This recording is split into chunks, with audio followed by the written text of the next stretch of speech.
The Air Griffey Max 1, originally launched in 1996, is returning in 2026 with its beloved Freshwater colorway.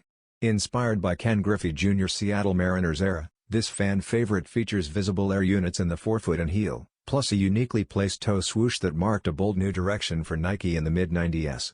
As Griffey rose to MLB stardom, the shoe's popularity followed, even though the line didn't last long initially.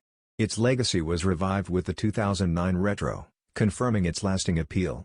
The upcoming reissue will keep the same product SKU and $170 price tag used in the 2021 release, proving Nike's commitment to authenticity. With its mix of athletic history, striking design, and cultural relevance, the Griffey Max 1 remains a staple among sneakerheads and baseball fans, echoing a golden era of both sports and footwear innovation.